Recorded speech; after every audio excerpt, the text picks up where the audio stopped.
Study IQ IAS, अब तैयारी हुई अफोर्डेबल। नमस्कार दोस्तों, एक बहुत बड़ा विवाद हो गया है बिहार को लेकर। देखिए, देश के अंदर जितने भी राज्य हैं, वो जो सरकारें हैं उन राज्यों में वो साल के शुरुआत के पहले ही यहाँ पर एक कैलेंडर जारी करती हैं और उसमें बताती हैं कि इस दिन यहाँ पर हम हॉलीडे प्रोवाइड करेंगे। मतलब जो भी हिंदू फेस्टिवल हो गए, अलग धर्मों के, मुस्लिम्स, क्रिश्चियंस, उस हिसाब से हम यहाँ पर जो हॉलीडेज हैं वो प्रोवाइड करेंगे। उसी प्रकार से क्या हुआ, बिहार के अंदर वहाँ की जो एजुकेशन डिपार्टमेंट है, उन्होंने सोमवार को यहाँ पर कैलेंडर जारी किया। और जब ये कैलेंडर जारी किया गया तो बीजेपी जो ऑपोजिशन में है बिहार में, उन्होंने कड़ा प्रहार किया नीतीश सरकार के ऊपर और यह कहा कि जिस तरीके से कैलेंडर जारी किया गया है, इसमें साफ दिखता है कि यहां पर जो हिंदू के फेस्टिवल्स के जो हॉलीडेज हैं उसको घटाया गया है स्कूलों में, और यहां पर जो मुस्लिम्स के फेस्टिवल्स के हॉलीडेज हैं उसको एक तरह से बढ़ाने की कोशिश की गई है। इनफैक्ट यहां पर जो शब्द का इस्तेमाल किया गया वो है Islamisation of Bihar, BJP stokes row over Bihar government decision on school holidays. तो इसी को हम डिटेल से देखेंगे कि एग्जैक्टली हुआ क्या है। ये आखिरकार, इनफैक्ट मैं आपको बताऊं तो पहली बार 2 तरह का कैलेंडर रिलीज किया गया है एजुकेशन डिपार्टमेंट के द्वारा, वो भी हम डिस्कस करेंगे। चलिए आगे बढ़ते हैं, लेकिन उससे पहले ध्यान रखिएगा दोस्तों, आज और कल आपके पास मौका है। हमारा जो मंथ एंड सेल चल रहा है उसके अंदर आप हमारे जो कोर्सेज हैं उसको सबसे कम दाम पर ले सकते हैं। जैसे कि हमारा जो SIP that is success in prelims वाला प्रोग्राम है, जिसके तहत सिर्फ प्रीलिम्स के ऊपर फोकस किया जाता है 2024 के, तो वो आप ले पाएंगे। और इसके अलावा अगर आप हमारा फाउंडेशन बैच लेना चाहते हैं तो ये भी आपको सबसे कम दाम पर मिल जाएगा, जिसमें कंप्लीट प्रिपरेशन कराई जाती है, प्रीलिम्स, मेंस, इंटरव्यू, सब कुछ। सिंपली आपको यूज करना है कोड अंकित लाइव। सभी के लिंक जो है वो आपको कमेंट सेक्शन में मिल जाएंगे। और इसके अलावा अगर आप MCQs अटेम्प्ट करना चाहते हैं तो मेरे इंस्टा पेज पर जा सकते हैं, वहां पर स्टोरीज में जितने भी MCQs हैं उसको आप अटेम्प्ट कर सकते हैं। तो चलिए शुरुआत करते हैं और सबसे पहले ये देखते हैं कि एग्जैक्टली हुआ क्या है। जैसा कि मैं आपको कह रहा था कि एक कंट्रोवर्सी इरप्ट हो गई है बिहार के अंदर, क्योंकि नीतीश कुमार की सरकार के द्वारा यहां पर 2 स्कूल कैलेंडर्स 2024 के लिए, मतलब 2024 की जो शुरुआत होगी, पूरे 2024 में कब कब हॉलीडेज होंगे, इसको लेकर 2 तरीके का कैलेंडर जारी किया गया है, जो मैं आपको आगे बताऊंगा। लेकिन इसको लेकर बीजेपी ने अक्यूज किया है राज्य सरकार के ऊपर और कहा है कि बिहार सरकार अपीजमेंट की पॉलिटिक्स खेल रही है और जो हिंदूज के सेंटिमेंट्स है उसको हर्ट करने की कोशिश की जा रही है। उनका यह कहना है कि हिंदू फेस्टिवल्स के जो हॉलीडेज हैं स्कूलों में वो कम किए गए हैं और वहीं मुस्लिम फेस्टिवल्स के जो हॉलीडेज हैं उसको बढ़ाए गए हैं। अब क्वेश्चन यह है कि आखिरकार फैक्ट क्या है। देखो, जो नया कैलेंडर जारी किया गया उसके बारे में आपको बता देता हूं। नए कैलेंडर में तो सबसे पहले आप ध्यान रखिएगा, पहली बार ऐसा हुआ है कि जो बिहार की एजुकेशन डिपार्टमेंट है उन्होंने 2 कैलेंडर सेपरेटली जारी किया है। मतलब एक ऐसा कैलेंडर जो कि नॉन उर्दू मीडियम स्कूल्स के लिए होगा, मतलब जहां पर उर्दू नहीं सिखाया जाता, जो नॉन उर्दू मीडियम स्कूल्स होते हैं उनके लिए, और दूसरा हो गया उर्दू मीडियम स्कूल्स के लिए। 2 तरीके का कैलेंडर ये पहली बार जारी हुआ है। एक तो ये सबसे बड़ा कंट्रोवर्सी है। अब क्वेश्चन ये है कि यहां पर किस किस दिन हॉलीडे दिया गया है, किस दिन नहीं दिया गया है, वो मैं आपको शॉर्ट में बता देता हूं। यहां पर जो डिपार्टमेंट के द्वारा रिलीज किया गया उसमें यह बोला गया है कि कोई भी हॉलीडे नहीं होगा on festivals like Shivratri, Janmashtami, Rakshabandhan, Teej, Jitiya. 2024 में ये जो भी पर्व हैं इसमें यहां पर कोई भी जो हॉलीडेज हैं वो अलॉट नहीं किया गया है डिपार्टमेंट के द्वारा।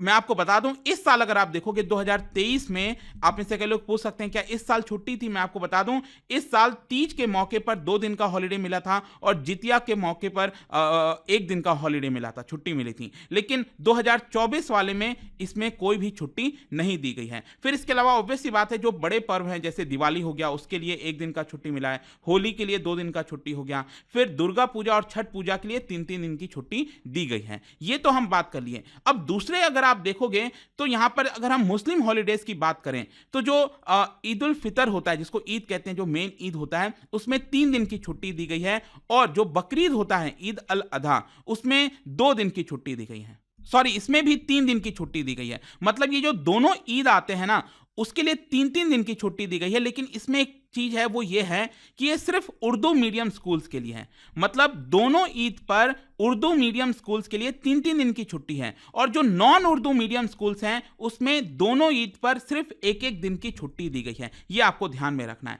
फिर इसके अलावा उर्दू मीडियम स्कूल्स के लिए हर फ्राइडे को यहां पर छुट्टी होगा, और जो मुहर्रम आता है उसमें 2 दिन की छुट्टी मिलेगी। लेकिन वहीं नॉन उर्दू मीडियम स्कूल्स के लिए सिर्फ 1 दिन की छुट्टी दी गई है। तो ये तो मैंने आपको शॉर्ट में बता दिया कि नए कैलेंडर कैलेंडर के अंदर बेसिकली क्या क्या कुछ चेंजेस किए गए हैं जिसके बारे में आपको पता होना चाहिए। तो जब ये रिलीज किया गया था मंडे को, उसके बाद से आप देखोगे तो ये पूरी कंट्रोवर्सी हो गई है और बीजेपी ने एक तरह से जो नीतीश सरकार है उसको घेरे में लिया है। अब यहां पर आप देख सकते हो सुशील मोदी जो बीजेपी के लीडर हैं बिहार के अंदर, उन्होंने कहा है कि नीतीश कुमार की जो सरकार है it has shown anti Hindu face and taken a decision to hurt the sentiments of Hindus. यहां पर उनका कहना है कि जो हॉलिडेज अलॉट किए गए हैं हिंदू फेस्टिवल्स के लिए, ये काफी सेलेक्टिवली स्लैश करने की कोशिश की गई है, कम करने की कोशिश की गई है, और वहीं मुस्लिम फेस्टिवल्स के लिए जो हॉलिडेज हैं उसको बढ़ाने की कोशिश की गई है। इनफैक्ट आपको पता ही है यूनियन मिनिस्टर हैं गिरिराज सिंह, काफी कंट्रोवर्सी में भी रहते हैं, आपने देखा होगा।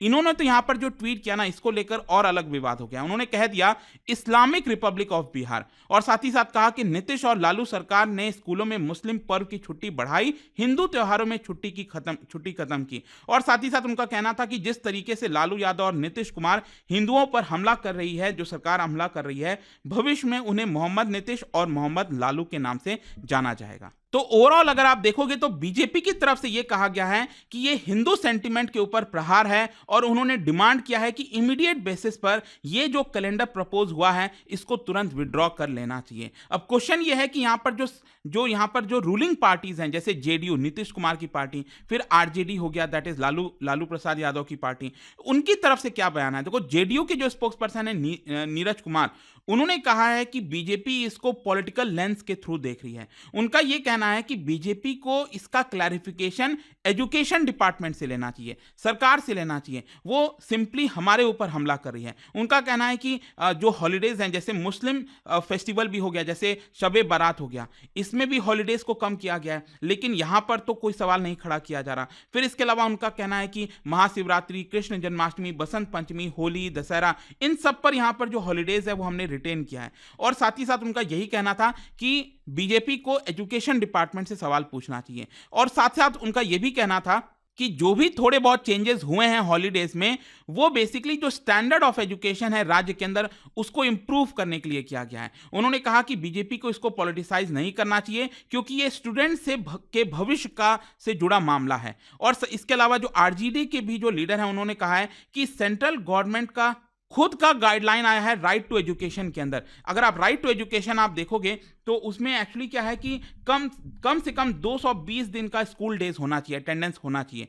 तो यहां पर जो आरजेडी के लीडर हैं, उन्होंने कहा है कि यहां पर खुद जो सेंट्रल गवर्नमेंट है वो यहां पर मिनिमम स्कूल अटेंडेंस चाहती है, तो वो कैसे एक्सपेक्ट कर सकती है कि हर एक दिन पर हॉलीडेज दिया जाएगा। उन्होंने कहा कि बीजेपी को खुद अपने सेंट्रल गवर्नमेंट से ये पूछना चाहिए। वैसे मैं अगर बात करूं कि बिहार की जो एजुकेशन डिपार्टमेंट है, क्या उनका कोई बयान है? बिल्कुल। मैं यहां पर अगर बात करें कि बिहार के एजुकेशन डिपार्टमेंट के द्वारा क्लैरिफिकेशन दिया गया है, और उन्होंने बेसिकली सबसे पहले तो यह कहा है कि यह कंफ्यूजन इसलिए हो रहा है क्योंकि 2 कैलेंडर जारी किया गया है, और साथ ही साथ उनका यह कहना था कि जो टोटल नंबर ऑफ हॉलीडेज है उसको हमने रिड्यूस नहीं किया है। 2023 में भी टोटल नंबर ऑफ हॉलीडेज 60 था, और 2024 में भी हमने टोटल नंबर ऑफ हॉलीडेज को 60 रखा है। और साथ ही साथ उनका ये कहना है कि it is accordance with the right to education act, जो 2009 का एजुकेशन एक्ट है, उसके अकॉर्डिंग कम से कम 220 वर्किंग डेज होना चाहिए स्कूल्स के अंदर, और इसी की वजह से इसको ध्यान में रखते हुए हमने ये कैलेंडर बनाया है। साथ ही साथ डिपार्टमेंट ने ये भी क्लैरिफाई किया है कि हमने कैलेंडर के अंदर जो अलग अलग एनिवर्सरीज हैं, बर्थ एनिवर्सरीज, जैसे एम्परर अशोका हो गए, लॉर्ड महावीरा, वीर कुंवर सिंह, तो 2024 में इनका बर्थ एनिवर्सरी का मेंशन इसलिए नहीं किया गया क्योंकि वो समर वेकेशन के साथ आ रहा था। तो समर वेकेशन में वैसे ही छुट्टी होती है, तो यहाँ पर उसमें अलग से मेंशन करने की जरूरत नहीं थी। फिर उनका ये भी कहना था कि जो लोकसभा का भी इलेक्शन होना है अगले साल, वो 15 अप्रैल से 15 मई के बीच में होना है, तो वो भी समर वेकेशन भी हमने थोड़ा सा पहले रख दिया है ताकि वो ओवरलैप कर जाए उसके साथ।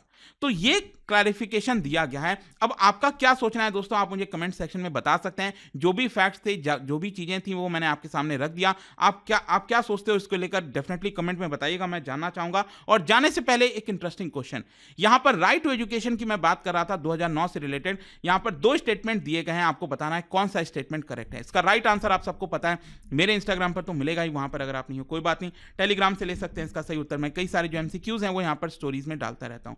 बाकी अगर आपको पीडीएफ चाहिए तो टेलीग्राम पर आइए, अलग अलग सोशल मीडिया पर आप जुड़ पाओगे। और जैसा मैंने आपको बताया, यूपीएससी की अगर आप तैयारी कर रहे हो, just use this code Ankit live to get maximum discount. And I hope कि वीडियो आपको पसंद आया होगा। मिलता हूं आपसे next time. Till then thank you very much. See you soon.